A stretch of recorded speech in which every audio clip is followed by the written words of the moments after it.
اس طرف آئے انہوں نے ان کو قبول کیا زبان کی بنیاد پر، کیونکہ وہ ظاہر پنجاب کو بھی تقسیم کیا گیا تو انہوں نے ان کو تو قبول کیا، باقی جو ہے وہ اس طرف دھکیل دیا گیا. تو یہ کوٹا سسٹم کے بارے میں صرف ایک بات میں کہنا چاہتا ہوں، جو غلام نبی بھائی نے کہی ہے، یہ بات تاریخی طور پہ یہ بات جو ہے صحیح ہے کہ یہ لیاقت علی خان صاحب نے جو ہے 1948 کے اندر کوٹا سسٹم نافذ کرا تھا، بٹ وہ کوٹا سسٹم جو ہے دیہی اور شہری سندھ کے حوالے سے نہیں تھا. وہ جو کوٹا سسٹم تھا وہ تھا کیونکہ بنگالی اس وقت اکثریت میں تھے اور بنگالیوں کی انڈر ریپریزنٹیشن گورنمنٹ انسٹیٹیوشن کو میں کم کرنے کے لیے وہ کوٹا نافذ کیا گیا تھا. وہ دیہی اور شہری آبادی کی تفریق نہیں تھی. جو دیہی اور شہری آبادی کی جو تفریق والا جو کوٹا تھا وہ بھٹو صاحب نے ہی قائم کیا تھا. ہمارا جو نقطہ ہے وہ دیکھیں یہی ہے کہ یہ جو سندھ اسپیسیفک یہ جو کوٹا نافذ کیا گیا، اور بالکل ایسے ہی کہ جیسے آپ نے ایسٹ پاکستان کی آبادی جو کہ سمجھ لیے کہ وہ 54% غالباً وہ تھی ملک کی پوری آبادی کا، لیکن آپ نے ان کی آبادی کی اکثریت کو ماننے کے بجائے آپ نے کہا کہ پاکستان میں پیرٹی کا اصول ہوگا، حالانکہ یہ انصاف نہیں تھا. آپ ان کی آبادی زیادہ ہے تو ان کا شیئر بھی ہونا چاہیے تھا تمام جگہ نمائندگی میں ان کی آبادی کے تناسب سے، جبکہ ایک مرتبہ ایک پہلے ہی زبان کے معاملے پہ ایک چیز جو ہے وہ غلط ہوئی تو ان کو نہیں، وہ پیرٹی جو 50% بھی آپ نے ان کے لیے رکھا وہ 50% بھی نہیں دیا گیا، اور پاکستان کی تمام سول اور ملٹری بیوروکریسی میں سارے اکثریت جو تھی وہ ویسٹ پاکستان کے لوگوں کی تھی. اسی طرح جو ایسٹ پاکستان میں بھی جو پولیس، فوج، سیکیورٹی فورسز، ایڈمنسٹریشن، اس میں بھی بنگال کے لوگ جو ہے ان کی آبادی کے حساب سے وہ نہیں تھا.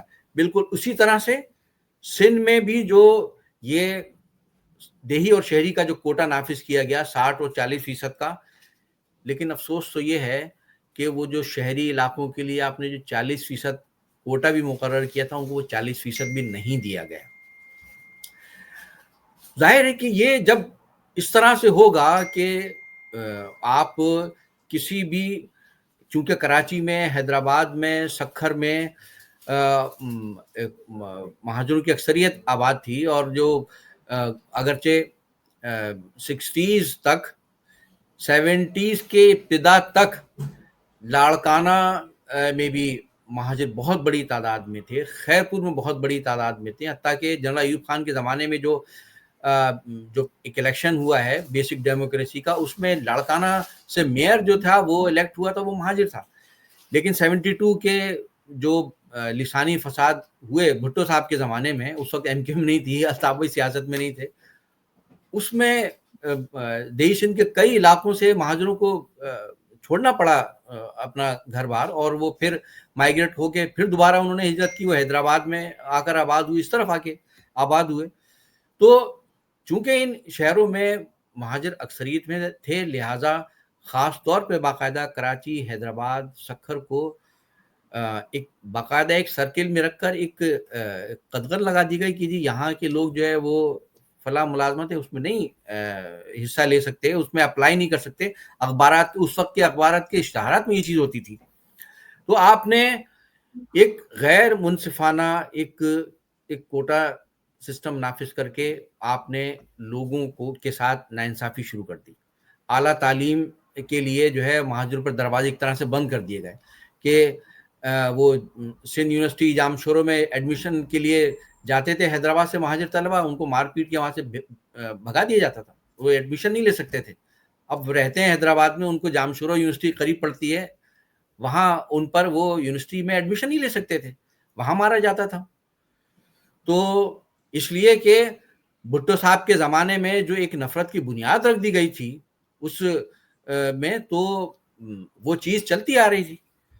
پھر آپ جو بھٹو صاحب کی حکومت چلی جاتی ہے اور اس کے بعد پھر جنرل ضیاء الحق کی حکومت آ جاتی ہے، وہ چیز جو ہے یہی کوٹا وہ ایکسٹینشن ہو دی جاتی ہے مزید اس کو 10 سال، حالانکہ 10 سال 73 میں تھا تو اس کو 83 میں ختم ہو جانا چاہیے تھا، لیکن جنرل ضیاء الحق نے اس چیز کو کنٹینیو کیا، مزید اس میں ایکسٹینشن دی.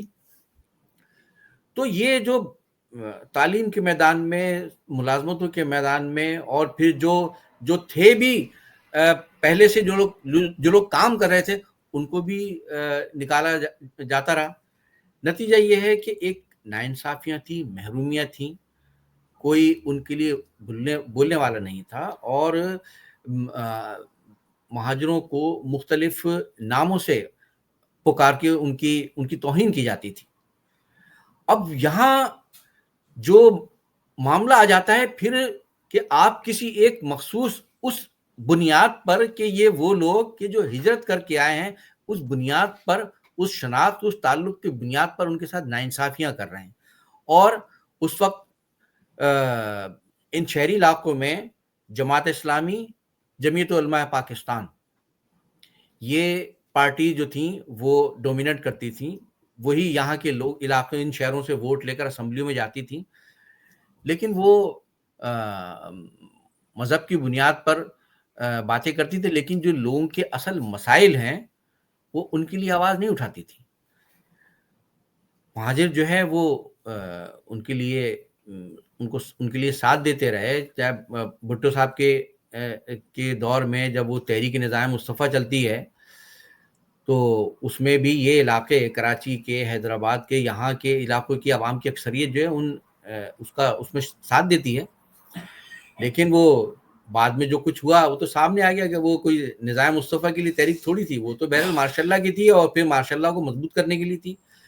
تو مہاجروں کے لیے کوئی ان کے جو اصل مسائل تھے، جو ان کے حقوق کے مسائل تھے، ان کے لیے آواز اٹھانے والا کوئی نہیں تھا. اب 78 آ جاتا ہے تو الطاف بھائی حالانکہ اسٹوڈنٹ تھے اس وقت کراچی یونیورسٹی کے، ایک 25 سال کے ایک طالب علم، لیکن ایک ہوتا ہے کہ جب آپ کے ساتھ ناانصافیاں ہو رہی ہوں ہر جگہ، اور تو ٹھیک ہے، تمام لوگ اپنی تمام تر علم و فہم اور دانش کے باوجود جو ہے وہ دیکھ تو رہے ہوتے ہیں، ان کو سمجھ بھی رہے ہوتے ہیں، ان کو مان بھی رہے ہوتے ہیں، لیکن ان میں ہمت نہیں ہوتی کہ وہ ناانصافیوں کے خلاف اٹھ سکیں. الطاف بھائی نے ان ناانصافیوں کو ہوتے ہوئے دیکھ کر انہوں نے خاموشی اختیار نہیں کی، بلکہ انہوں نے اس پر غور کیا. اپنے جو اس وقت جو ان کے ساتھ یونیورسٹی میں ہم اثر طلبہ تھے ان کے ساتھ بات کی کہ بھئی ہمارے ساتھ یہ کیوں ہو رہا ہے، اور اس کے بعد انہوں نے تحریک کا آغاز کیا اے پی آل پاکستان مہاجر اسٹوڈنٹس آرگنائزیشن کے نام پر. تو اب ایک طلبہ تنظیم جو اس میں اس وقت ایم کیو ایم کا کہیں وجود نہیں ہے، کہیں ایم کیو ایم نہیں ہے، کوئی الیکشن یا پالیٹکس کی کوئی بات نہیں، کوئی عوامی اس کی بات نہیں ہو رہی ہے، طلبہ کے ساتھ، مہاجر طلبہ کے ساتھ جو کچھ ہو رہا ہے، اور بالعموم مہاجروں کے ساتھ. لیکن جو اس وقت کی جو فوج کی جو بی ٹیم تھی جماعت اسلامی، اس کی تنظیم تھی جمعیت، ان کو یہ برداشت نہیں ہوا کہ ایک مہاجر نام پہ ایک طلبہ تنظیم یہاں قائم ہو، وہ طلبہ میں مقبولیت حاصل کرے، کیونکہ اس وقت تو مذہب کے نام پر، اسلام کے نام پر، جہاد کے نام پر کراچی سے مہاجروں کو اٹھا کر افغان جہاد میں بھیجا جا رہا تھا. کہ یہ چیز ان کے راہ میں ایک رکاوٹ بھی بن سکتی تھی، لہٰذا مہاجروں کے ساتھ جو مسائل تھے، جو ناانصافیاں تھیں، اس کو انہوں نے نفرت اور تعصب کا نام دیا. حالانکہ آل پاکستان مہاجر اسٹوڈنٹ آرگنائزیشن سے پہلے کراچی یونیورسٹی میں تمام قومیتوں کی طلبہ تنظیمیں موجود تھیں. وہاں پنجابیوں کی پنجابی اسٹوڈنٹ ایسوسیشن تھی، بلوچوں کی بلوچ اسٹوڈنٹ آرگنائزیشن تھی، پختونوں کی پختون اسٹوڈنٹ فیڈریشن تھی، سندھ کے طلبہ کی جے سندھ اسٹوڈنٹ فیڈریشن تھی، اسی طرح سرائکیوں کشمیریوں کی سب کی تنظیمیں موجود تھیں. تو لیکن جب وجود میں آتی ہے آل پاکستان مہاجر اسٹوڈنٹ آرگنائزیشن تو جمعیت کی طرف سے، ان کے تھنڈر اسکواڈ کی طرف سے حملے شروع ہو جاتے ہیں. ایک گن پوائنٹ پر دہشت گردی کے ذریعے الطاف بھائی کو ان کے ساتھیوں کو کراچی یونیورسٹی سے نکالا گیا. کئی طلبہ زخمی ہوئے، اور تمام تعلیمی ادارے ان کے دروازے الطاف بھائی اور ان کے ساتھیوں پر گن پوائنٹ پر جمعیت نے سرکاری سرپرستی میں بند کر دیے. کوئی بھی اگر دوبارہ جاتا تھا یونیورسٹی میں تو اس کو مارا جاتا تھا. اب کیا کرتے, علاقوں میں کام شروع کیا. اب آرگنائزیشن تھی APMSO, مہاجر طلبہ کی آرگنائزیشن. تو اب وہ مہاجر جو طالب علم نہیں ہیں, وہ کسی کالج یا یونیورسٹی کا اسٹوڈنٹس نہیں ہیں, وہ کیسے اس میں آئے. لہٰذا چونکہ نظریہ صحیح تھا, جو مسائل تھے وہ حقائق پر مبنی تھے, جو ناانصافیاں ہو رہی تھیں وہ ان میں کوئی جھوٹ نہیں تھا, لوگ ان ناانصافیوں کا نشانہ بن رہے تھے, حق تلفیوں کا نشانہ بن رہے تھے, اور مختلف ادوار میں ماضی میں ان کا قتل عام ہو چکا تھا اور کوئی ان کے لیے نہیں بول رہا تھا. اب ایسے میں الطاف بھائی نے جو پھر ظاہر وہ اس میں شامل ہونے لگے, تو پھر 1984 میں مہاجر قومی موومنٹ بنا دی گئی عام تمام مہاجروں کے لیے. تو اس وقت بھی عام پورے ملک میں قومیتوں کے نام پر پنجابیوں, پختونوں کی, بلوچوں کی, سندھیوں کی, سب کی نیشنلسٹ آرگنائزیشنز موجود تھیں جو ان کے لیے آواز بلند کر رہی تھی. مہاجروں کے لیے کوئی بولنے والا نہیں تھا. جماعت اسلامی اور JUP نے سب سے زیادہ مخالفت کی, اس لیے کہ ان کے ووٹ بینک پہ اثر پڑتا تھا. تو یہ جو مسائل تھے ان پر کان دھرنے کے بجائے, ان پر غور کرنے کے بجائے, ان مسائل کو حل کرنے کے بجائے, یہ جو ناانصافیاں ہو رہی تھیں ان کا خاتمہ کرنے کے بجائے, اب جب لوگ ایک یہ سمجھ لی کہ ایک پریشر کوکر تھا جو برسوں سے اندر ہی اندر ان محرومیوں اور ناانصافیوں کی وجہ سے اندر ہی اندر گھٹ رہا تھا. الطاف بھائی نے, MQM نے لوگوں کی ان محرومیوں کو آواز دی, ان کو زبان دی, ایک پلیٹ فارم دیا, اکٹھا کیا, سب کو یونائٹ کیا. آپ تھوڑا ٹھیک ہے اگر سر, اجازت. جی GN بھائی آپ ایک سوال کریں. آپ جی جی جی جی تھینک جی کہیے.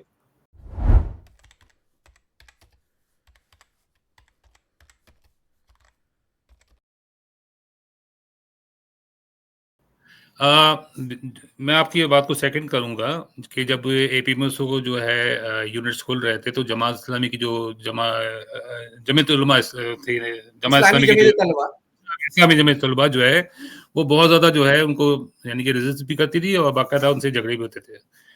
اب میں خود اس چیز کا گواہ ہوں کہ 1986 میں جو ہے میں نیشنل کالج میں پڑھتا تھا. تو national college, Dawood engineering college, SMC college, DJ science college اور ایک سائٹ ایریا میں پولی ٹیکنک کالج, ان 5 جگہوں پہ میں ذاتی خود as a GSN student federation کا میں جو پریزیڈنٹ تھا, اور میں نے یونٹ کھلوائے تھے APMSO کے. ٹھیک ہے, اگر آپ چاہیں تو ویریفائی کر سکتے ہیں. نیشنل کالج کے تو فاروق نام تھا. نہیں, بلکہ میں آپ کو آپ بالکل درست کہہ رہے ہیں. میں اس وقت کی میں بتاؤں گا آپ کو کہ الطاف بھائی نے, کیونکہ بھٹو نے اپنے دور میں یہ جو سندھ میں دیہی اور شہری کی جو تفریق پیدا کی, پھر ان کے فیصلے, ان کے اقدامات, انہوں نے سندھ کے اندر سندھیوں اور مہاجروں میں بہت ایک کہنا چاہیے کہ دوریاں پیدا کی. الطاف بھائی نے اس سلسلے میں 1985 میں, حالانکہ ایک ایسا ماحول تھا کیونکہ ایک ماضی میں اس طرح سے جو لسانی فساد 72 کے, پھر اس کے بعد جو کچھ تھا, لیکن الطاف بھائی نے سائیں GM سید سے ملاقاتیں کی. ان کا جو کراچی میں حیدر منزل ہے وہاں سائیں GM سید سے الطاف بھائی نے ملاقاتیں کی. پھر ان کی سالگرہ ہوئی, وہاں الطاف بھائی گئے. اس پر بعض جو ذرا قوم پرست ٹائپ قسم کے ذرا مہاجر تھے, انہوں نے اس پر اعتراض بھی کیا کہ آپ کیسے چلے گئے. لیکن الطاف بھائی تو اس نفرت کو ختم کرنا چاہتے تھے, کیونکہ مہاجروں کے حقوق کے لیے آواز بلند کرنے کا مطلب سندھیوں سے یا کسی اور قوم سے اس کے حقوق چھیننا نہیں تھا. الطاف بھائی نے کہیں یہ نہیں کہا کہ صاحب آپ سندھیوں کو, بلوچوں, پشتونوں اور دیگر جو پنجابی ہیں ان کے حقوق چھین لو.